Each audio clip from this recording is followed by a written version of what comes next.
기도하실까요? 하나님 아버지 감사합니다. 우리가 주의 제자들로서 주님의 말씀에 대해서 더 깊은 묵상을 하기를 원하고 또 우리가 말씀으로 주의 백성들을 섬기기를 원합니다. 종들을 사용해 주시고 은혜를 더하셔서 한 사람이 주님의 이 말씀의 기쁨과 맛을 아는 이 일에 우리가 사용될 수 있다면 큰 복인 줄로 압니다. 주의 종들을 이 복의 도구로 사용하여 주시기를 비원합니다. 성령께서 함께 하시고 또 피곤한 종들에게 피곤치 않도록 은혜를 더하시옵소서. 예수님 이름으로 기도합니다. 다음 주부터는 본격적으로 구약 성경을 어떻게 이해할 것인가, 창세기를 어떻게 이해할 것인가부터 이제 시작해서 들어갈 겁니다. 오늘 한 시간 더 성경에 대해서 좀 기본적인 여러분들이나 저나 여러분들이나 성경 교사가 되기 때문에 성경 교사로서 이건 분명히 정리하고 가야 되겠다라고 가장 기초적인 것만 할 거거든요. 오늘 그런 시간 한 시간 더 할 겁니다. 오늘 내용이 뭔가 하면 성경에 대한 일반적인 이해입니다. 자, 여러분 교환 보실까요? 성경이 일반적인 글과 다른 점이 무엇인지 배웁니다. 오늘 공부할 게 뭔가 하면 영감, 발음 잘해야 되죠, 그죠? 영감, 그 다음에 뭡니까? 계시론, 성경의 속성, 교리입니다. 근데 오늘 이 공부를 하고 나면 여러분들에게 뭐가 정리가 되어야 되는가 하면 여러분들의 성경관이 뭐냐? 이게 정리가 되어야 됩니다. 이거 정리하려고 이거 공부를 하거든요. 근데 이게 왜 이리 중요하냐? 여러분, 목회자도 많고 교회도 많은데 교회 간판 붙여놓고 목회자들이 많다고 해서 사실은 여러분 다 같지 않습니다. 교회 간판 걸려있다고 해서 교회가 다 같지 않거든요. 그래서 사실은 이제 목사들에게도 굉장히 중요한 게 뭔가 하면 성경관이 뭐냐, 여기에 따라서 목사들도 천차만별인 목사였다는 것을 아셔야 됩니다. 그래서 성경을 가르치는 교사, 목사들은요 반드시 내가 어떤 성경관을 가지고 있는가, 여기에서 신앙이 다 판가름 나버립니다. 성경관이 제대로 안 되어 있는 사람은 믿음도 제대로 정리가 안 될 뿐만 아니라 다른 사람에게 성경을 가르칠 수가 없다. 그래서 오늘 이 공부를 마치고 나면 성경에 대해서 이렇게 이해를 하고 나의 성경관은 뭔가 이에 대해서 정리를 하셔야 됩니다. 교회에서 목회자들 청빙하잖아요. 그런데 사실 뭘 물어봐야 되는가 하면 그 목사님이 도대체 어떤 성경관을 가지고 있는가, 이거 굉장히 중요하거든요. 제가 우리 교회 부흥할 때 그런 거 물어보는 장면이 아무도 없어요. 왜 그런가? 이게 중요한지 모르니까. 이 중요한지 모르니까 그런 거예요. 오늘 우리가 이 공부를 하고 나면 이 성경관이라고 하는 것이 얼마나 중요한지 알게 될 거고, 여러분이 나는 이러이러한 분명한 성경관을 가지고 있다라고 하는 것이 정립이 되는 겁니다. 자, 보십시다. 과제를 보실까요? 숙제하신다고 너무 힘드신 것 같은데, 이 숙제는 출석을 체크하기 위해서 여러분들 시험 안 치잖아요. 또 한번 들으면 듣고 끝내버리면 안 될 것 같아서 이 교재를 한번 더 읽어보시라고 그러는 숙제를 굉장히 빡빡하게 부담이 되고 그렇게 하면 안 돼요. 답이 다 있으니까 단답형으로 답하시면 됩니다. 영감의 의미와 범위가 무엇인가? 영감은 이런 것이다. 범위는 어떤 거다. 그 다음에 하나님의 계시는 어떤 것이 있는가? 성경의 속성 교리는 뭔가? 자신의 성경관은 무엇인가? 이거에 대해서 단답형으로 간단하게 답을 하시면 돼요. 자, 이제 하나씩 공부하고 보겠습니다. 영감입니다. 성령의 감독과 인간 저자. 제가 이 강의안을 만들 때 그냥 그 뼈대만 딱 만드는 강의를 하게 되면 여러분들이 사실은 듣고 다 흘려볼 수도 있고 하잖아요. 그러니까 해서 강의안을 너무 분량을 많이 할 수도 없고, 그래서 가장 기본 강의안을 그러니까 분량을 적게 하면서 가장 이제 적당하게 하려고 뼈대만 하면 좀 그렇잖아요. 여러분들도 적고 이렇게 할 것 같아서 그렇게 하시지 말라고 제가 가장 기본적인 강의를 그 뼈대를 다 이렇게 쳐서 제가 좀 수고스를 좀 만들었으니까 읽고 없는 내용들은 설명을 하고 그렇게 하도록 하겠습니다. 자, 보십시다. 모든 성경은 하나님의 감동으로 된 것이다. 당연하죠. 자, 성경에 말씀하는 거 아닙니까? 성경은 성령의 감동으로 기록된 책입니다. 성경이 영감으로 된 책이라면 성경의 인간 저자들이 한 일은 무엇인가? 이 문제를 취급하는 게 뭔가면 영감동이라고 하는 겁니다. 이해되시겠습니까? 그러니까 성경이 성령의 감동으로 기록됐는데 그것을 사람이 기록하면서 그럼 사람의 역할은 뭐냐? 사람의 역할은 어디까지냐? 이제 이걸 얘기를 하는 겁니다. 그래서 여러분 정리를 해봤습니다. 보십시다. 영감이란 inspiration, 하나님께서 인간에게 전달하시고자 하는 구원에 관한 계시를 인간 저자로 하여금 기록함에 있어서 그의 사상, 언어, 경험 등 자유롭게 허용케 하시되 오류가 없도록 인간 저자에게 입혀진 성령의 초자연적인 감화를 말한다. 여기 정의예요. 그러면 영감이란 무엇인가? 짧게 말하자면 성령의 초자연적인 감화. 여기 이제 영감의 정의입니다. 근데 영감의 정의인데 성령께서 초자연적으로 감화를 하셨는데 근데 그 인간 저자가 가지고 있는 사상이나 아니면은 경험이나 언어나 이런 것들 다 성령께서 자유롭게 다 사용하셨다. 요겁니다. 뭐 어려운 거 없죠, 그죠? 그 영감의 성질에는요, 이게 몇 가지가 있어요. 기계적인 영감설, mechanical inspiration. 뭐냐면요, 성령께서 불러주시는 바로대로 기록했다. 초자연적인 것을 말한다. 이 무슨 말이냐면 기계적인 영감이라고 하는 것은 그냥 성령께서 막 감동을 해주셨는데 인간 저자는 기계적으로 아무 생각 없이 기계적으로 받아 적었다. 이렇게 주장하는 영감설이에요. 이게요. 영감설. 이게 좀 이상하죠, 그죠? 이 좀 사실 받아들일 수 없는 이론이죠, 그죠? 그 다음에 동력적인 영감설, dynamic inspiration. 동력적인 영감설이라고 하는 것은 인간의 사상이나 언어나 문체나 경험 등을 자유롭게 사용하시되 기록물과 사람에게 영감을 하셨으나 본질적인 것까지 무오를 보장하지는 않았다라고 하는 주장인데 오류의 가능성을 인정합니다. 이게 무슨 말이냐면 성령의 영감을 얘기할 때 나오는 핵심적인 말이 뭔가 하면 infallible이라고 하는 말입니다. fallible, 오류, 그러니까 오류가 없다, 무하다, infallible. 이 오류가 있었느냐 없었느냐. 여기서 말하는 이 동력적인 영감성은 인간 저자라는 성령께서 감동을 하셨는데 인간이 기록하면서 인간의 오류가 있다 인정한다는 거예요. 받아들일 수 있어요, 없어요? 없죠, 여러분요. 우리 교단의 이 성경에 대한 영감에 대한 경우는 infallible, 무오교입니다. 정확 무오한 성경에 오류가 없다라고 하는 걸 바로 말하는 거죠. 그게 뭔가 하면 보시면요, 마지막으로 나오는 게 뭡니까? 유기적인 영감설, organic inspiration이라고 하는 겁니다. 하나님께서 저자의 사상이나 언어나 문체나 지식, 정도, 교양 등 전 인격을 사용하시되 오류가 없도록 감동하신 것을 말한다. 그러면 영감의 성질 부분에서는 여러분 뭘 받아들여야 될까요? 우리가 유기적인 영감설을 우리가 받아들여야 되는 겁니다.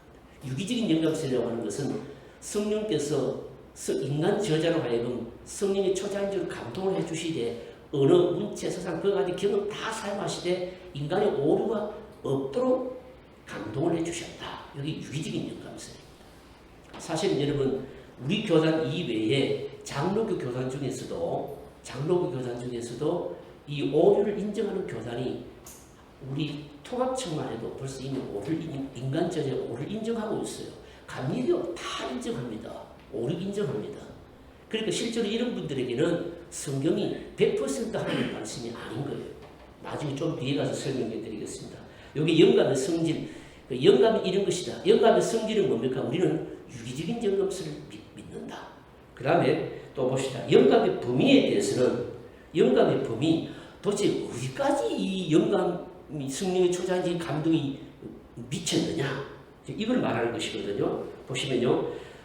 부분적인 영감설이 있는데 부분적인 영감설을 주장하는 사람들은 도덕적인 영적인 사건들만 영감이 되었고 역사적인, 연대적인, 고고학적인, 과학적 사실에 대해서는 영감되지 않았다 주장합니다. 이런 사람들은 어떻습니까? 성경이 100%다 성령의 감동은 기록된 게 아니고 어떤 부분은 인간의 말도 있다 이 뜻이거든요. 이거 부분 영감설, 그리고 반면에 완전 영감설이 있어요. 완전 영감설이 뭔가 하면 성경의 모든 부분, 즉 문자들, 사상들 모두에 영감되었다고는 주장인 겁니다. 우리는요 유기적인 완전 영감설을 받아들입니다. 여러분 예수님께서도 성경의 1.1핵이라고 그러잖아요. 그죠? 그 1.1핵이라고 하는 게 뭔가 하면요. 요즘 여러분 뉴스 보시면 이 바이러스 때문에 요즘 헬라어 얘기 많이 나오잖아요. 그죠? 델타 바이러스 다음에가 뭡니까? 람다, 뉴스에 뮤라는데 뮤라고 이런 발음 틀린 거고 위 해야 됩니다. 알파, 베타, 감마, 델타, 에타, 제타, 요타, 카파, 립, 람다하고 이오타가 뭔가 하면요. 점이에요, 점. 이 이오타라고 하는 이 헬라어 알파벳은 단어의 끝에 오게 되면 쓰지를 않고 그 앞 철자 때 점을 찍어요. 점을 딱 찍고 끝냅니다. 그 점이 예수님이 말씀하신 1.1핵이에요, 이게. 그러니까 이렇게 정리하겠습니다. 우리는 영감 부분에 있어서 영감의 성질은 뭡니까? 성질은 어떤 걸 받아들일까요? 보시면요. 예? 유기적 영감설. 영감의 범위에 대해서는 완전 영감설. 근데 이게 왜 이리 중요하냐? 이제 제가 설명을 하겠습니다. 오늘 강의 없는 걸요. 신학을 공부하게 되면 신학 박사학위 받았다는 사람들이 요즘 신학교에서 전부 공부하는 게 뭔가 하면 비평 공부하고 있거든요. 크리티시즘에 대해서 공부를 하고 있어요. 이게 도대체 뭐냐라고 해서 좀 말씀드릴 테니까 여러분들이 이걸 공부를 하고 꼭 익혀야 되고 알아야 되는 건 아니에요. 근데 경향이 이 정도이니까 이게 우리가 유기적인 완전 영감설을 믿는 게 왜 이리 중요한가라는 것을 아셔야 되는 거예요.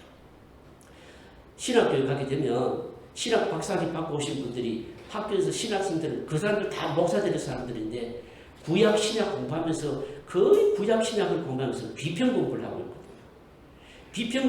비평이라고 하는 것은 제가 간단하게 예를 들어 설명하겠습니다.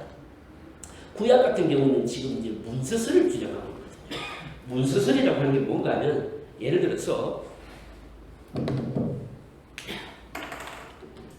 오경을 공부를 하는데 오경은요 JEDP 문서로 작성이 됐다. 그렇게 얘기하는 거예요. JEDP가 뭔가 하면 이게 뭔가 이건 야훼 문서 약자입니다. E는 엘로힘 문서 그 다음에 D는 뭔가 하면 D는 디트로노미 법 규범에 대한 문서 P는 뭔가 프리스트 제사 문서 오경을 연구를 하면서 뭘 얘기하는가 하면 그 성경을 다 분류를 하는 겁니다. 이거는 제사 문서, 이거는 야훼 문서, 이거는 엘로힘 문서, 이거는 법전 문서 이렇게 다 이렇게 분석을 하는 거예요. 이렇게 다 가른다는 것이죠. 이렇게 다 가르면서 그러면서 이제 뭘 하냐면요. 이제 이거는 이제 인간 저자가 기록했고 이러면서 이제 다 뺄 걸 빼고 넣을 걸 넣고 이렇게 하는 겁니다. 이게 이제 뭔가면 이제 문서설이라고 독일의 유명한 신학자죠. 벨라우젠이라고 하는 사람이 이게 이제 20세기, 19세기 말부터 20세기에 지금까지도 영향을 미치고 있는 이제 바로 그 성경을 보는 비평학의 주류입니다. 근데 신약에도 마찬가지예요. 신약에는요 문서설이라고 하지 않고 신약에는 뭐라고 해야냐면 자료설이라고 해요. 자료설. 예를 들어서 복음서를 볼 때 이런 복음서가 몇 번입니까? 복음서가 4번이잖아요. 복음서가 4번인데 복음서를 비평을 하는데 뭐라고 하는가 하면 마가복음이 사복음 중에서 마가복음이 제일 먼저 쓰인 것은 맞아요. 마가복음이 제일 먼저 쓰였습니다. 그래서 이를 마가 프라이오리티라고 합니다. 마가복음 다른 복음서도 우월하다는 말이 아니고 마가 우선성. 마가복음이 제일 먼저 쓰인 것은 맞아요. 여러분들 성경을 보실 때 사복음서를 보시면서 마가복음을 딱 보면 마가복음은 다른 복음서에 비해서 똑같은 패럴리즘, 병행 본문이라도 그 내용 자체가 어때요? 이제 앞으로 보시면 짧아요. 이런 유두스 이런 헬라 말인데 그러면서 굉장히 사건 자체가 짧아요. 그래서 마가복음이 제일 먼저 쓰여진 것이 맞아요. 역사적 예술을 연구하는 사람들, 역사적 예술, 히스토리컬 치즈, 역사적 연구를 한다고 하는 말이 무슨 말인가 하면 여러분 혹시 기억하실지 모르겠는데 알버트 슈바이처 아시죠? 그분이 뭐 여러 가지 면으로 참 많은 영향을 미쳤지만 기독교에 결정적으로 안 좋은 영향을 미친 게 뭔가 하면 역사적 예수를 연구하는 데 있어서 기초를 낳은 사람입니다. 역사적 예수의 연구는 뭔가 하면 예수님을 그냥 역사상에 있었던 한 인물로만 보자는 하나님 아들로 보는 게 아니에요. 그래서 뭡니까? 이런 사실적인 것만 자꾸 찾아내는 겁니다. 근데 마가복음이 제일 먼저 쓰인 건 맞는데 마가복음하고 또 뭐 아니면 마태복음하고 또 누가복음하고 또 뭐 요한복음도 있는데 이 마태는 사실 마가복음이 제일 먼저 쓰였기 때문에 마태복음이 마가복음을 보고 참고도 했고 또 누가복음도 역시 참고도 했고 요한복음도 서로서로 다 참고해 봤는데 마가복음이 제일 먼저 쓰인 마가복음 말칸 프라이오리티는 맞는 거예요. 맞는데 서로서로가 참고해서 쓰면서 여기도 없고 여기도 없고 여기도 없고 없는 게 있다는 거죠. 그러면 뭘 보고 썼겠느냐? 그것은 어떤 자료를 보고 썼다 이겁니다. 그 자료가 뭔가 큐 문서라고 얘기하는 겁니다. 무슨 말인가? 큐는 퀼레라고 말하는 게 아니고 퀼렌이라고 말하는데 자료라고 하는 것이 독일 말이에요. 그래서 여기서 나온 말이 뭔가 이 보험서 참고해서 썼는데 없는 것은 큐 문서다. 이렇게 이 자료설이에요. 구약은 문서설 이런 자료설을 가지고 뭘 하는가 하면요. 이제 학자들이 하는 건 양식 비평을 하는 겁니다. 문서설, 자료설을 가지고 양식 비평을 해서 문서들을 비교하면서 이게 진짜인지 가짜인지를 자꾸 분별하는 겁니다. 그걸 가장 처음 하는 게 뭔가 하면 양식 비평이라고 해요. 그 양식 비평에서 한 단계 더 나아가는 것이 뭔가 하면요. 편집 비평이라고 그래요. 리렉션 크리티시즘이라고 얘기하는데 이게 뭔가 하면 우리가 어떤 글을요 에디트하는 거하고 리렉션하는 건 달라요. 다른 사람들이 글들을 가위질해서 그냥 붙이는 것은 뭡니까? 이거는 뭐예요? 그 편집하는 거죠. 근데 리렉션이라는 말은 편집은 편집인데 이걸 옮겨 쓰고 하면서 자기의 사상이 들어갔다는 거예요. 이게요. 사상이 들어갔다는 겁니다. 그러면 신약 같은 경우에는 어떠냐? 신약 같은 경우에는 예수님이 제일 처음에 하신 말씀이 딱 있는데 그러니까 진짜 예수님이 입에서 나오신 말씀을 뭐라고 얘기하냐면 캐리그마라 이렇게 말합니다. 캐리그마. 역시 혹시 들어보신지 모르겠습니다. 이게 뭐 선포하다라고 하는 뜻입니다. 원래 예수님께서 처음에 딱 하신 말씀이 있고 요 캐리그마를 찾자는 겁니다. 찾는데 그런데 마가복음을 가지고 마태가 누가 이 사람들이 성경을 쓰면서 없는 걸 큐 자료를 가지고 성경을 기록했는데 이때 기록할 때 원래 예수님께서 그렇게 말씀하시지 않으셨는데 이 후대 사람들 1세기 팔레스타인 사람들이 그 보고 성경을 쓰면서 자기의 사상을 가지고 썼다는 거예요. 그래서 그 사상을 가지고 썼는데 그걸 다 벗겨내고 진짜 예수님 말씀하신 캐리그마만 찾자. 이게 뭔가면요. 소위 말해서 비신화화라고 하는 겁니다. 비미스로제이션이라고 하는 겁니다. 이렇게 해서 말입니다. 다 벗겨보는 겁니다.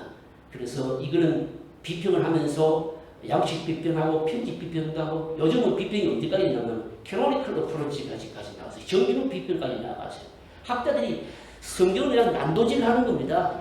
난도질 하면서 문서설 그리고 자료설을 가지고 원래 하나님이 말씀하셨던 것 예수님이 말씀하셨던 것 아닌 것 다 찾아내고 나니까 다 벗겨내버리고 비신화를 신화적인 부분들을 신약 성경 같은 경우에 최초로 받은 1세기 팔레스타인 독자들이 자기들의 사상을 가지고 주입을 해서 성경을 기록했다는 겁니다. 그런 것들 다 벗겨내고 나니까 남는 게 뭐가 남는가? 산상수훈하고 예수님이 가진 도덕적인 가망 몇 개밖에 안 남는 거예요. 그럼 나머지는 뭐냐? 전부 1세기 팔레스타인 사람들의 사상이 주입된 것이고 그래서 그는 성경이 아니라는 거예요.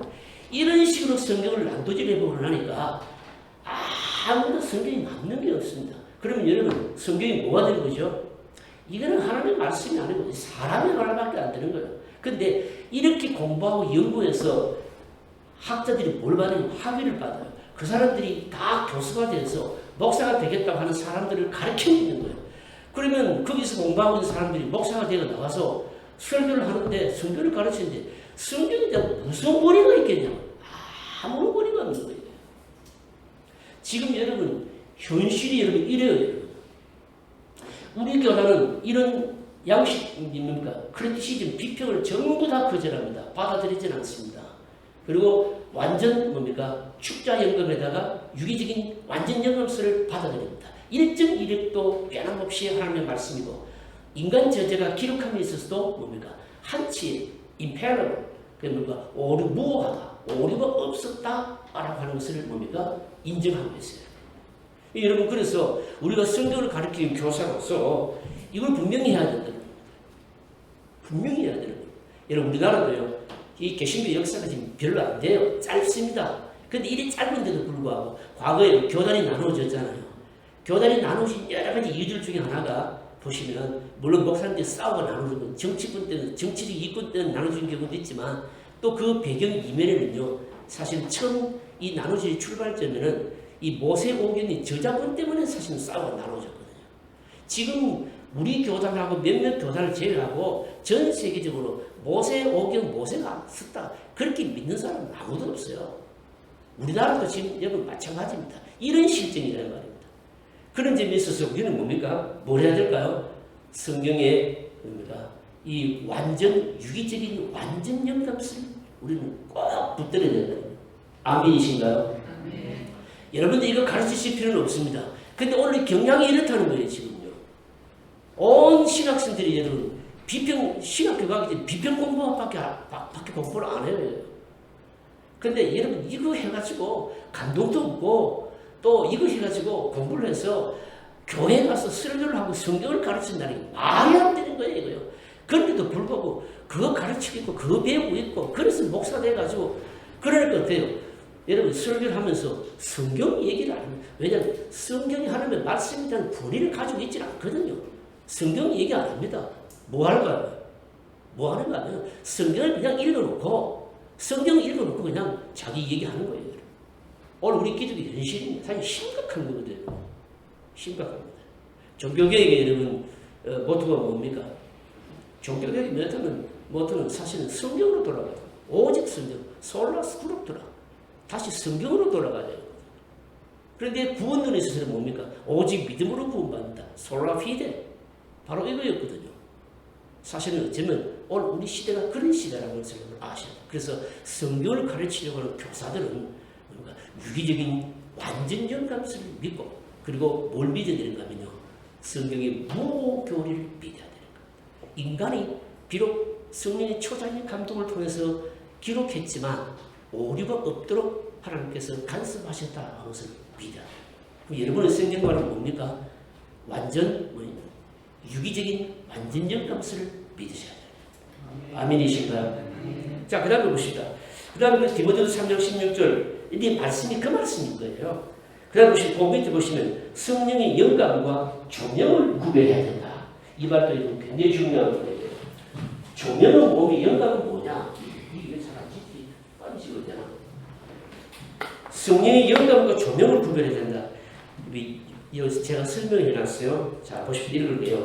영감이라고 하는 것은 사진의 원판 필름과 같은 것이고 조명은 필름을 확대한 것인데 성경을 대하는 사람의 영적 상태가 중요하다. 이게 무슨 말일까요? 자, 여러분 보십시다. 사진을 찍으면 원판이 있겠죠, 그죠? 이 원판을 가지고 뭘 합니까? 인라지 확대도 하잖아요, 그죠? 확대도 하고 여러분 보니까 또 요즘은 또 뭐 확대만 합니까? 뽀샵도 하잖아, 그지? 뽀샵도 하고 뭐 하여튼 뭐 별거 다 하잖아요, 여러분도. 별거 다 합니다. 다 하는데 근데 여기 영감이라는 것은 초자연적으로 성령께서 감동하신 것을 말하고 그래서 성경은 엄밀히 말하자면 팍팍하게 압축된 필름과 같아요. 근데 필름과 같은데 이걸 말입니다. 성경을 대하는 사람에게 뭘 주실까요? 성령께서 비춰주시는 겁니다. 비춰주시는 성경을 읽는 사람의 영적인 상태에 따라서 이게 뭡니까? 이해하는 정도가 달라지고 뭡니까? 크게도 할 수 있을 것이고 좁게도 할 수 있을 것이고 이게 뭔가 소위 말해서 조명인데 일루미네이션입니다. 그래서 성경은 설교자가 뭘 하느냐? 성경 공부를 할 때 니들은 뭘 하느냐? 그러면 청중들이나 내하고 공부하는 사람들보다도 더 앞서게 성령의 조명을 받아서 원판으로 되어 있는 이 성경을 펼쳐 헤쳐 보이는 겁니다. 밝히 캐내는 겁니다. 이때 작동하는 것이 뭘까요? 성령의 비춰주신 이 일루미네이션 조명인데 이거 영감하고는 달라요. 그래서 성경을 대하는 사람이 설교자는 성경 교사가 어떤 영성이 있는가에 따라서 뭡니까? 성경을 보는 눈이 확 달라지고 열려질 수도 있고 닫혀질 수도 있고 크게 보일 수도 있고 좁게 보일 수도 있고 이런 거예요. 여러분 그래서 뭡니까? 영감과 조명을 구분해야 된다. 그래서 우리는 성경을 가르치는 교사는 설교를 하려고 하는 자는 뭘 해야 될까요? 기도를 해야 돼요. 기도를 해야 돼요. 이 기도가 왜 중요하냐? 여러분 보십시오. 왜 중요한가면요. 예를 들어 설교를 한다고 할 때 프리칭이라고 하는 것과 설문이라고 하는 것이 달라요. 똑같이 영어로 설교라고 하는 단어인데 설문이라고 하는 말은 뭐냐면 성경 해석자, 설교자가요. 성경을 해석도 하고 상황에 맞게끔 적용도 하고 설교문을 잘 작성하는 걸 설문이라고 그래요. 근데 설교는요. 사실 프리칭이거든요. 프리칭은 뭐냐면 설교하는 행위이다. 행위라고 하는 말은 무슨 말이냐면 설교하는 그 사람의 영성에 따라서 성령의 감동이 역사하기는 다른데 듣는 사람들이 완전히 달리 들리는 거예요. 그래서 이런 성령의 조명이라고 하는 것은 성경을 대하는 교사나 설교자에 있어서 굉장히 중요한 겁니다. 그래서 성령께서 밝게 비춰주시도록 조명해 주시도록 늘 기도해야 되는 거예요. 여기 이제 성령의 영감입니다. 그 다음 두 번째로, 자 보십시오. 두 번째는 뭡니까? 계시론입니다. 계시론에 대해서는 여러분들이 하도 많이 들으셔가지고 잘 아실 겁니다. 계시론인 것도 계시가 뭐냐? 계시는 뭔가면요. 소위 말해서 하나님께서 자기 자신을 뭐 알려주신 걸까요? 알려주신 거예요. 이걸 self-disclose, revelation. 계시라고 하는 말은 엄밀히 말하면 하나님의 자아고추, 자기를 알려주시는 것, 자기를 보여주시는 것. 그래서 첫 번째는 뭔가 계시 의존적인 믿음. 이게 무슨 말씀입니까? 우리 인간은 하나님을 어떻게 알 수 있느냐? 하나님께서 자기 자신을 알려주시는 범위 안에서만 알 수 있는 거예요. 하나님이 알려주시지 아니하시면 어떨까요? 우리는 알 수 없는 겁니다. 모든 믿음 생활이나 신학이나 성경을 대하는 사람들의 출발점이 뭔가 여기에서 출발한다는 겁니다. 하나님이 계시해 주신 범위 안에서 알고 성경보다 많이 나갔으려 해서도 안 되고 뭡니까? 그리고 또 뭐 성경이 알려주시지 아니하시는 것은 뭡니까? 억지로 이걸 알려고 해서는 안 되는 거죠. 이게 우리 신학을 하는 사람들은 뭡니까? 신학을 하는 가장 기본적인 자세입니다. 그래서 보십시다. 읽어볼게요. 하나님은 무한한 영이시지만 인격적 존재이므로 스스로 자기의 기뻐하신 뜻에 따라 자기 자신을 알려주셨는데 믿음이나 신학의 출발은 계시 의존적이다. 계시 의존적이다. 이 말이 중요한 말이죠. 그렇죠? 즉 하나님이 계시를 통하지 않고는 하나님 지식을 획득할 수가 없다. 그러므로 계시는 하나님을 아는 원천이고 근본이다. 계시의 의미가 뭔가 하면 하나님이 자기를 알려주시는 것을 말한다. 자기 셀프 디스클로스, 자기를 노출하고 자기를 알려주시는 것. 하나님을 알려주시는 그 안에서 우리는 알 수 있다. 이게 뭔가 사실은 신지식의 원천이에요. 제가 신지식이라고 그랬어요. 철학에서는 지식이라는 말을 쓰지 않고 인식이라는 말을 쓰거든요. 인식하고 지식하고 사실은 거의 같은 건데 무슨 차이가 있는가 하면 인식이라고 하는 것은 합리적으로 이성적으로 노력해서 알 수 있는 걸 말하고 지식이라고 하는 것은 뭐냐면 하나님께서 우리에게 성령께서 알려주셔서 아는 거예요. 그래서 우리는 뭡니까? 우리 이제 철학에서는 뭐 이제 인식론이라면서 경험으로 알 수 있냐 뭐 이런 식으로 막 얘기하잖아요. 근데 우리 신학에서는 성경에서는 지식이라고 말합니다. 하나님이 우리를 알려주셔야 알 수 있다. 그 알려주시는 게 뭐냐면 계시다 이겁니다. 그런데 계시는 두 가지로 나누어요. 이게 뭐냐면요, 이 계시의 이제 범위입니다. 범위 뭔가면요, 일반 계시와 특별 계시입니다. 이건 여러분 너무너무 잘 아시는 거 아닌가요, 그죠? 일반 계시는 뭘까요? 일반 계시는 창조, 도덕, 인간의 양심 이런 것들을 통해서 하나님을 알려주시는 거예요. 알려주시는 겁니다. 여러분 예수님 안 믿는 사람들도 하나님 알 수 있을까요, 없을까요? 알 수 있죠. 뭘 통해서? 양심을 통해서, 아니면 창조 세계를 통해서, 인간의 도덕을 통해서 다 알 수 있죠, 그죠? 그런데 일반 계시의 약점이 뭘까요? 하나님을 알 수 있기는 한데 이게 뭡니까? 희미하게 알 수 있어서 구원에 이르는 지식을까지는 모른다 이거예요. 이해되십니까? 이거 어디 나오는가 하면 로마서 1장 19절 20절에 나오죠. 하나님을 알 만한 지식을 우리들에게 이미 주셨다라고 하는 겁니다. 근데 문제는 일반 계시는요, 하나님을 알기는 아는데 구원에 이를 수 있는 지식까지는 우리에게 제시하지 않아요. 그래서 구원에 이른 지식을 말씀해 주는 게 뭘까요? 이게 특별 계시인데, Special Revelation. 이게 뭘까요? 어떤 것이 있을까요? 성경이 특별히 계시죠. 그죠? 그리고 계시 그 자체인 누굽니까? 예수님. 예수님은 계시 그 자체예요. 그래서 특별히 계시는 뭐냐? 성경과 계시 자체인 예수님. 이래 되는 거예요. 그러면 일반 계시는 왜 필요할까요? 일반 계시는 왜 필요한가 하면 이게 중요해요. 여러분 나중에 하나님 앞에 갔을 때 사람들이 그러잖아요. 나는 하나님한테 들어본 적도 없고 내가 알았으면 다 믿었을 텐데 이렇게 할 거잖아요. 그런데 하나님 알만한 지식을 이미 뭡니까? 일반 계시를 통해서 창조나 양심이나 도덕을 통해서 다 주신 거예요. 그래서 일반 계시의 가치가 뭘까요? 일반 계시는 나중에 하나님 앞에 섰을 때 내가 하나님을 못 들었다, 몰랐다, 그래서 못 믿었다 이렇게 핑계거리를 막을 수 있는 뭡니까? 그것이 바로 일반 계시의 가치예요. 근데 여기서 제가 여러분들에게 말씀드리려고 하는 건가 하면 여기서 이제 로마교는 로마 틀리는 말입니다.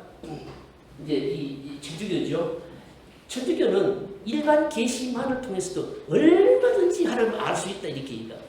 우리 개신교 학자들 가운데서도 일반 계시를 통해서도 얼마든지 구원에 이를 수 있는 지식을 얻을 수 있다라고 이렇게 말합니다. 틀렸습니까? 맞습니까? 틀린 거죠. 일반 계시를 통해서는 사실은 하나님 알만한 구원의 지식을 가질 수는 없습니다. 반드시 뭡니까? 그래서 특별 계시가 바로 필요한 거죠, 여러분. 필요한 겁니다. 자, 이 정도만 여러분 아시면 되고, 자, 그 다음에 보시면요, 계시와 영감의 구별을 어떻게 할 것인가? 영감하고 계시하고 그 보면요, 설명해 놨습니다. 목적이 다릅니다. 계시는 지식의 전달의 목적이고, 영감은 뭡니까? 가르침에 오류가 없도록 하는 데 있습니다. 오류가 없도록 성령께서 활동하시는 거죠. 이 차이입니다. 계시라고는 하나님께서 이런 분이시다 지식을 전달하는 것이고, 영감은 뭐냐면 하나님을 가르치는 데 있어서 인간이 오류가 없도록 해주시는 이게 뭡니까? 영감입니다. 그 다음 결과가 달라요. 계시는 그것을 받는 자로 하여금 더 지혜롭게 하는 거죠. 영감은 뭡니까? 가르치는 데 있어서 그 사람을 오류로부터 지켜주는 겁니다. 받는 시간이 다릅니다. 계시는 뭡니까? 단번에 받지만 영감은 수시로 받습니다. 자, 그러면 여기서 한번 질문해 볼게요. 지금 오늘 우리 신구약 성경이 다 기록된 이 시기에도 계시가 계속될 수 있을까요? 좀 어려운 질문이죠. 계시가 계속될 수 있을까요? 계시는 종료되었습니다. 기록된 계시는 종료됐고요. 뭐냐면 신구약 성경만으로도 우리가 구원을 얻기에 뭡니까? 구원받은 사람들이 하나님의 백성의 삶을 살기에 충분하다고 보고 있습니다. 그러면 계시는 종료됐지만 뭐는 계속될까요? 영감은 계속됩니다. 영감과 성령의 조명은 어떨까요? 성경을 읽고 할 때마다 밝게 비춰주시고 깨닫게 해주시고 보여주시는 이런 계속됩니다. 그런데 지금도 나는 특별한 계시를 받았다 이러면 어떻게 되는 겁니까? 그러면 한 3단 정도 안 되겠어요, 그죠? 여러분 그런 겁니다, 여러분. 계시는 기록된 계시는 종료되고 지금 우리가 가지고 있는 신구약 성경으로도 구원의 이런 지식을 얻기에 충분하고 우리 신앙생활의 유일한 규범이 되기에 부족함이 없다. 우리가 믿어야 되는 거예요. 지금도 계시가 종료된다. 계속된다. 이렇게 하면 이단인 겁니다. 심지어는요, 어떤 사람들은 또 뭡니까? 계시가 필요 없다라고 하는 사람들도 있어요. 성경이 필요 없다고 하는 사람들이 있습니다. 주로 어떤 자들인가요? 초월주의자들이죠. 그죠? 이런 사람들은 뭐 자기가 직접 계시 받았다 하고 성령 받았다 하고 직접 하나님과 통한다 이러면 그러면서 성경 계시를 불필요성을 얘기하는 이것도 뭡니까? 이단이죠. 이런 것도 여러분 이단입니다. 그 다음에 또 보십시다. 그 다음에 뭔가 하면 또 다 했나요? 둘 가운데 뭡니까? 하나만 받을 수가 있는 겁니다. 성경 기록의 영감을 받을지 모르나 뭡니까? 직접적인 계시를 받지 않을 수가 여러분 있습니다. 여러분 크게 중요한 거 아닙니다. 자, 어쨌든 이제 계시 부분에 있어서 여러분 우리가 조금 짚어놓아야 될 게 뭘까요? 뭔가면 여러분 계시와 영감의 차이 그리고 뭡니까? 우리는 종료된 기록된 계시는 종료되었다 이거하고 우리의 모든 신앙과 믿음과 신앙이나 그 어떤 것인지 간에 계시 의존적이어야 된다. 뭐 별로 어려운 거 없죠, 그죠? 그렇습니다. 그다음에 마지막에 봅시다. 성경의 속성교련이 굉장히 중요한 얘기예요. 이게 왜 중요하냐? 이 교리가 왜 나왔는가 하면요. 로마 카톨릭 때문에 나온 교리입니다. 자, 여기서 여러분들이 아셔야 될 것은 어떤 종교든지 간에 중요한 게 뭔가 하면 권위의 원천이 중요해요. 권위의 원천이라고 하는 것은 뭔가 하면 무엇을 최종적인 권위 기준으로 판단하느냐 이거거든요.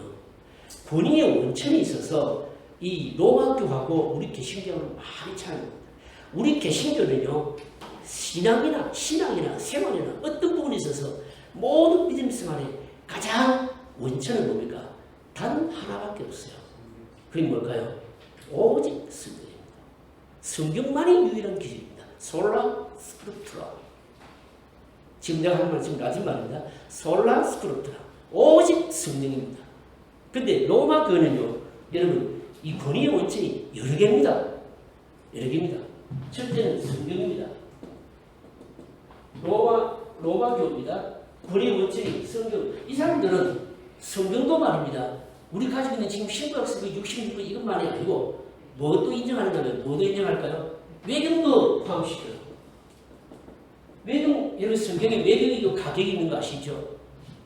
지금 뭐 성경 일반론을 하게 되면 이제 예를 들어서 이 번역 성경의 역본들에 대해서도 공부도 해야 되는데 우리가 언제 그것까지 다 하겠습니까? 다 안 하고 넘어가는데 많은 역본들이 있고 사실은 팔리오그라피라고 하는 것이 있어요. 이게 뭔가 하면 우리가 총시신대원 졸업할 때까지는 사실 이 공부를 안 해요. 그 총시신대원 공부를 그 다음 단계 대학원 가게 되면 팔리오그라피를 합니다. 팔리오그라피가 뭔가 하면 사실은 성경이 말입니다. 신구약 성경이 원본이 없어요. 원본이 없고 뭐가 있을까요? 사본이 있는 거예요. 사본이 있는데 이 사본들을 전부 비교해서 연구하는 게 팔리오그라피입니다. 팔리오그라피인데 그러면 성경에 사본만 있으니까 성하는 말씀 어떻게 믿겠느냐? 여기서 나온 게 뭔가 하면요. 정경론이라고 하는 겁니다. 카논이라고 하는 겁니다.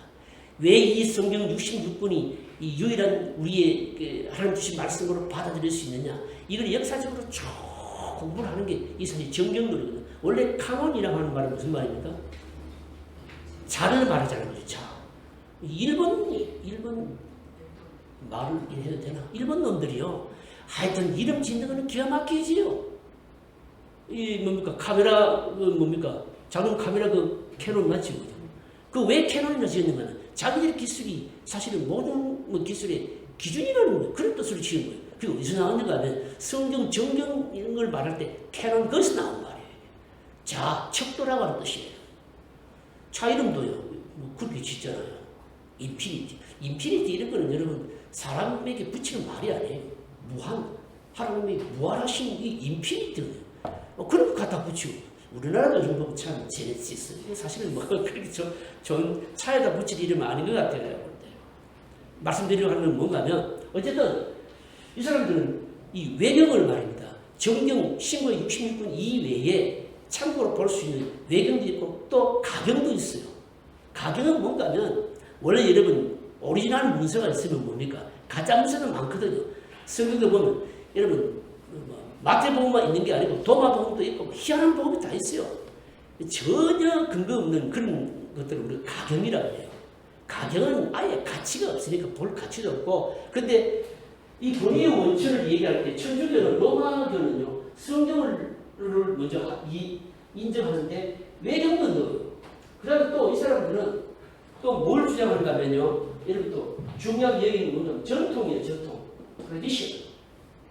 역사적으로 자기들이 내려오는 뭡니까? 이런 이 전통을 이게 뭡니까? 권위의 원천으로 삼다.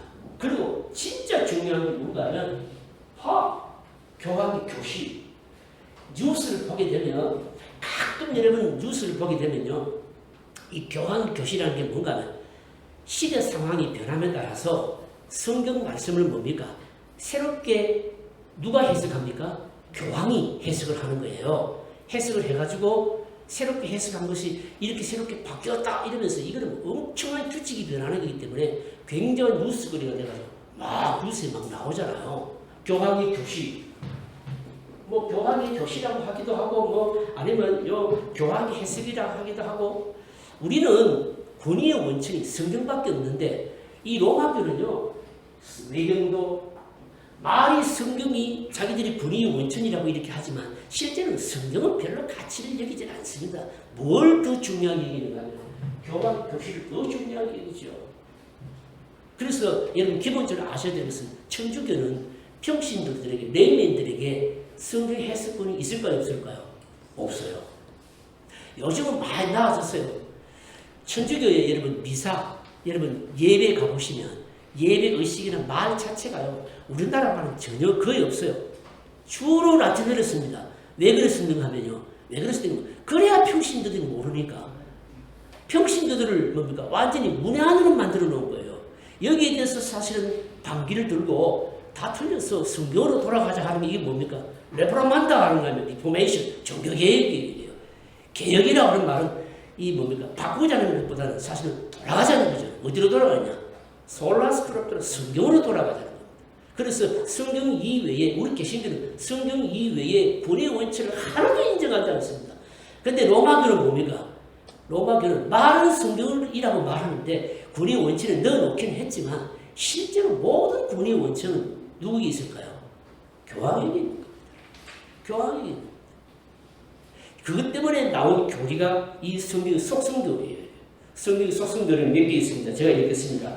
성경이 하나님의 말씀으로서 갖는 권위와 그 특성을 가리켜 성경의 속성이라고 한다. 성경은 하나님을 저자로 가지므로 특성은 권위, 충족성, 완전성, 필요성, 명료성을 지닌다. 한 네 가지 되죠. 첫 번째로 보십시다. 성경의 권위. 성경이 하나님의 말씀이므로 언제나 권위로 나타낸다. 그러므로 성경의 진리들을 믿고 순종하게 하는 힘을 갖는다. 성경의 권위는 결코 그 다음 말이 중요합니다. 성경의 권위는 결코 교회의 인정에 근거하지 않고 성경 자체에만 의존합니다. 이것을 하나님의 말씀으로서의 자기 신분이라고 하는데 성경의 권위는 하나님의 권위와 일치합니다. 성경의 권위가 있는 것은 인간의 이성이나 양심에서 찾을 수 없는 걸 말합니다. 여러분 미안하지만 로마 천주교는요 성경이 권위 없어요. 성경이요 교황 아래에 있습니다. 얼마든지 교황이 성경 뜯어고치고 합니다. 그러니까 뭡니까? 성경이 절대적인 권위를 안 받습니다. 여러분 우리가 믿음 생활하면서 하나님의 말씀에 이 성경에 어떤 권위를 부여하는가에 따라서 뭡니까? 그 사람의 말씀을 대하는 태도가 달라집니다. 여러분 성경의 이 권위, 이 오소리티가 여러분 성경이 인간의 어떤 합리성이나 뭡니까? 이성이나 이런 것들을 근거하지 않고 하나님의 말씀이기 때문에 뭡니까? 절대적인 권위를 갖는다. 여러분 성경이 절대적인 권위를 갖는 믿음 여러분들이 가지셔야 돼요. 교회의 결정에 의해서 성경의 권위 있는 거 아닙니다. 둘째, 뭡니까? 그걸 만약에 성경의 권위, 두 번째는 뭔가? 성경 소설 가운데 성경의 충족성, 성경의 완전성, 이게 무슨 말인가 하면 성경의 완전성은 충족성인데 믿음과 행동의 모든 목록들을 포함하는 모든 부분들이 완전히요. 계시의 모든 단계들을 다 포괄하는 모든 단계의 완전성이다. 뭐 어렵습니다. 말이. 성경에 하나님의 존재와 뜻, 자기 자신을 알리기 필요한 모든 것과 구원에 이르는 데 필요한 모든 상을 다 담고 있다는 것입니다. 성경의 본질적인 완전성은 영원한 구원 얻음에 필요한 모든 진리를 다 담고 있다는 것입니다. 그리고 보존의 완전성은 성경은 파괴나 흡입화가 결코 이루어지지 않게 보존되었으므로 어떤 한 층이나 한 부분이 다른 것에 의해서 보충될 필요성이 전혀 없다라고 합니다. 이게 무슨 말인가 하면 성경 이 자체만으로도 또 다른 보충 계시가 필요 없다. 그런데 천주교는요 필요하다라고 얘기합니다. 왜 필요한가 하면 시대가 바뀌었으니까 개폐 부분 것들은 오늘날로 것으로 새롭게 해석하고 바꿔야 된다. 그래서 보충돼야 된다라고 생각하고 있는 거죠. 우리는 뭡니까? 우리 개신교는 뭡니까? 성경 이 66권 정경만으로도 우리가 구원에 이르는 데 필요한 모든 것들을 완전하게 제공하고 있다. 성경의 완전성, 충족성. 이 말이 그 말입니다. 여러분 누구도 어떤 사람이든지 간에 또 계시가 지금도 필요하다. 성경 이외의 것이 더 보충돼야 된다. 이러면 뭡니까? 돼요 안 돼요? 안 된다는 거죠. 그 다음 봅시다. 성경의 필요성. 이건 무슨 말인가면 성경의 필요성을 부인하거나 제한하는 자들이 있습니다. 부인 내지는 제한. 성경이 필요 없다는 겁니다. 성경이 필요 없다는 사람들을 어떤 자들일까요? 성경이 필요 없다 부인하는 자들은 대부분 신비주의자들이죠. 신비주의자들. 여기 또 뭐 아나베프티스트, 제세리파, 한미주의자들 이 사람들도 성경이 필요 없다고 얘기하는 거죠. 그 다음에 성령의 필요성을 제한하는 자들이 누구인가 하면 이게 바로 로마교입니다. 로마교입니다. 무슨 말씀인가 하면 설명할게요. 각 시대마다 인간 생명의 짧음과 신실지 못한 기억력, 사람의 거짓된 마음, 정통의 순수를 위협하는 여러 가지 위험들이 말씀의 기록을 절대적으로 필요하게 했습니다. 성경의 기록됨으로 계시 진리가 순수하게 보존되어서 모든 인류를 구원하시는 하나님의 뜻을 이룰 수 있게 되었습니다. 성경은 구원의 눈과 하나님 숨김과 하나님의 경륜을 아는 데 필수적입니다. 성경이 꼭 필요하고 그래서 기록돼야 될 이유가 있다. 이걸 말하는 거죠. 그런데 이걸 제한하거나 필요 없다라고 하는 사람들이 많다는 거죠. 여러분, 그래서 우리는 뭡니까? 여러분, 좀 잘 믿는다고 하고 심리적으로 믿는다고 하는 사람들이요, 뭐라고 얘기하면 성경 필요 없다는 겁니다. 내가 직접 하나님과 교통한다 이렇게 말하기도 하고요. 심지어 뭡니까? 한미주의자들은 여러분 어떻게 생각할까요? 한미주의자들은 시대에 뒤떨어진 이 성경은 하나님 말씀이 아니다라고 주장하고 있죠. 여러분, 그러면 뭡니까? 성경은 우리의 구원을 위해서 기록이 필요했고 또 지금도 뭡니까? 인간의 신실지 못한 기억력이나 이런 것들에 의해서 성경은 필요하다. 성경의 필요성. 네 번째 뭡니까? 성경의 명료성입니다. 성경의 명료성은 구원 얻음과 믿음 생활의 필수적인 진리를 누구나 읽어 밝히 이해할 수 있으므로 교회나 다른 본이 있는 자들의 지도가 없어도 누구나 밝히 알 수 있는 것을 말합니다. 이게 지금 누구 얘기하는 것일까요? 사실은 여러분 로마 천주교 얘기하는 겁니다. 천주교는요 뭐라고 얘기하는가 하면 뭐라고 얘기를 하면 우리 일반 평신도들에게는 너무 우매하고 또 하나님께서 특별한 지위를 부여하지 않으셨기 때문에 성경을 읽고 밝게 아는데 제한적이다. 사제들에게만 특별한 이런 것이 주어졌기 때문에 성경 해석부는 평신도들에게 없습니다. 여러분요. 없습니다. 여러분, 그래서 천주교는 미사를 드릴 때 기도하거나 뭐 할 때 뭐라고 얘기합니까? 끝에 한번 가보십시오. 뭐라고 하는지. 우리는 예수님의 이름으로 기도합니다. 그러잖아요. 자기들은 어떻게 합니까? 아버지와 아들과 뭡니까? 성령과 또 누구 이름으로? 사제의 이름으로 이렇게 얘기합니다. 한번 가보시라고요. 그 왜 사제의 이름으로 하느냐? 사제가 뭡니까? 사제들에게 성경을 해석할 수 있는 바로 권한이 주어졌기 때문에. 그래서 미사에 보는데 여러 뭡니까? 그 예전들 말입니다. 예전들 다 라틴어로 만들어 놓고 성경 해석도 못하게 만들고 자기들이 사제들만 해석하고 그러면서 뭡니까? 하나님께 나아가는 길을 전부 사제들 통해서만 나아가게 만들고 바로 그랬다는 겁니다. 근데 이 성경의 명료성이라고 하는 것은 뭘 얘기하는 겁니까? 이것도 이해를 잘 하셔야 됩니다. 성경의 명료성이라고 하는 뭔가 하면 누구든지 성경을 읽고 해석할 때 성령의 인도와 성령의 조명에 의존해서 바로 성경이 기록된 그 목적과 의도를 뭡니까? 밝게 알 수 있다는 거지. 알 수 있다는 거예요. 우리 스스로가 그냥 자연적으로 알 수 있다는 것이 아니라 성령의 조명에 의해서, 성령의 감동에 의해서 누구든지 다른 사람 도움 없이 무슨 특별한 사제의 도움 없이 누구든지 성경 해석할 수 있다는 거죠. 여기서 나온 게 뭘까요? 소위 말해서 만인 사제 직설이 여기서 나온 거예요. 이게요.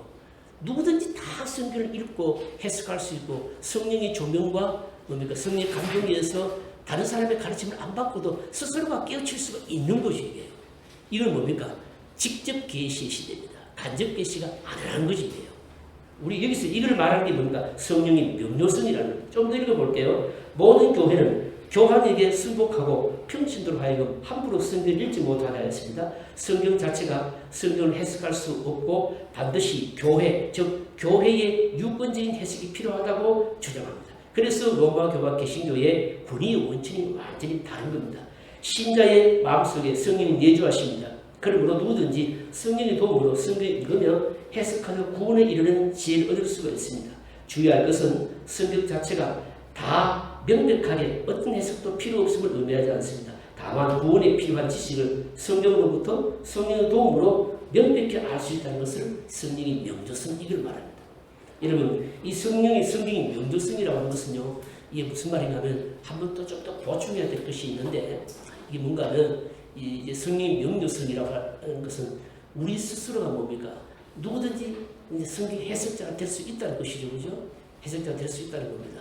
근데 이걸 제한하는 것에 대해서 잘못됐다라고 하는 것인데 여러분 아셔야 될 것은 최고의 성경 해석자가 누구겠느냐? 최고의 성경 해석자는 성경 자체입니다. 이게 성경에서 가장 기본 원리입니다. 성경 해석의 최고의 해석자는 누구냐? 성령 하나님이고 성령 자체입니다. 우리가 성령의 도우심을 받아 성령의 감동과 조명을 받아서 해석도 하고 하지만 그런 최고의 해석자는 누구라고요? 성경 자체. 이게 오늘 우리가 이 성경에 대해서 일반적인 게 오늘 우리가 이 강의할 일은 끝났어요. 어려움 하나도 없죠, 그죠? 시험도 안 칩니다. 맛을 끼고 앉아있는 게 좀 힘들죠. 그런데 오늘 여러분 분명히 하셔야 될 것이 있습니다.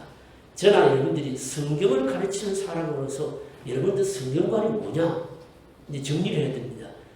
누가 물으면 성경관이 뭐냐? 물으면 어떻게 해야 됩니까? 제가 노회에서 고시부장 할 때요. 목사고시 시험 칠 때 꼭 묻지요. 당신 성경관이 뭐냐? 물으면 정리가 안 된 사람이 있어요. 다시 정리하고 오라고 합니다. 성경을 가지고 하나님을 나타내고 가르쳐야 되는데 성경에 대한 분위도 없고 성경에 대한 바른 이해도 없습니다. 이거야말로 아무것도 아닌 거죠. 성경은 뭡니까? 성령의 감동으로 된 하나님의 말씀입니다. 일정 이력도 뭡니까? 임페럴, 무호합니다. 오류가 없습니다. 오류가 없습니다. 그리고 이 성경은 뭡니까? 또 성경을 기록함에 있어서 인간이 가지고 있는 뭡니까? 그 저자의 감정, 언어, 인격, 배운 것, 경험 다 사용했습니다. 그래서 성경 66권이 어떻습니까? 다 다르잖아요. 마태복음 다르고 누가복음 달라요. 똑같은 예수님의 사역을 묘사하는데도 달라요. 그런데 마태의 사상이 있고 누가의 사상이 있는 거예요. 누가의 사상, 마태의 사상, 그 사상을 뭐라고 말하면 여러 가지 신학이라고 얘기하는 겁니다. 창세기에 나타나는 창세기 신학이 있고 출애굽기 신학이 있는 거예요. 사상이 다 다른 겁니다. 어떤 성경은 말입니다. 구약의 어떤 성경은 한 장밖에 없잖아요.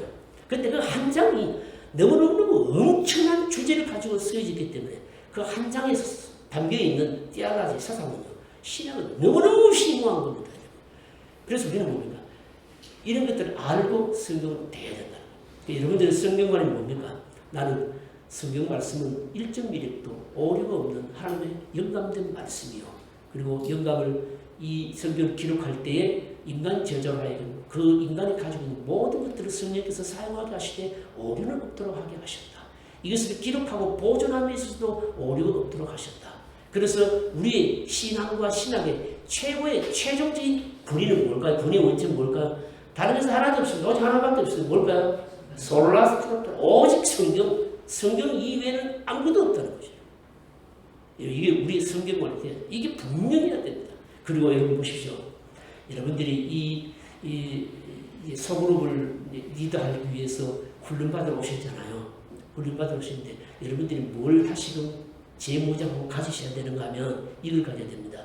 성경 하나님 말씀에 대한 권위를 여러분들이 생각해 하셔야 됩니다. 말씀을 어떤 자세로 대할 겁니까? 어떤 자세로 볼 겁니까? 하나님의 말씀은 정말 하나님의 말씀으로 권위 있는 말씀으로 내가 성경 하나님의 말씀에 권위를 내가 가지는 만큼이나 그 말씀은 뭡니까? 바로 능력 있게 의미 있게 권위 있게 다가온다. 요 성경을 분명히 하십니다. 질문 있습니까? 오늘 1시간도 안 걸렸어요. 질문 없죠? 질문하셔도 좋고요. 다음 시간부터는 이제 구약을 어떻게 이해할 것인가 들어갈 겁니다. 들어갈 것인데 저의 관심은 뭔가는 여러분들이 날 때부터 신앙생활하고 수십 년간 신앙생활 하셨는데 성경을 가르치기도 배우기도 했는데 지금까지 가지고 있었던 성경을 보는 뭡니까? 안목을 뒤집을 수도 있을 것이고 바꿀 수도 있을 것이고 어떤 안목은 성경을 보는 안목을 만들고 키우는 데 있을 겁니다. 그래서 혹시 기회 되신다면 다음 주에는 창세기가 도대체 어떤 성경인가에 대해서 공부를 할 겁니다. 할 건데 창세기가 도대체 어떤 성경인가 여러분 공부할 기회 있으면 한번 보시면 좋을 것 같아요. 안 보시고 와도 괜찮습니다. 숙제는 너무 힘드시면 말입니다. 그냥 한 점을 한 자씩은 적어주셔도 됩니다. 다른 질문 없으시죠? 기도하겠습니다.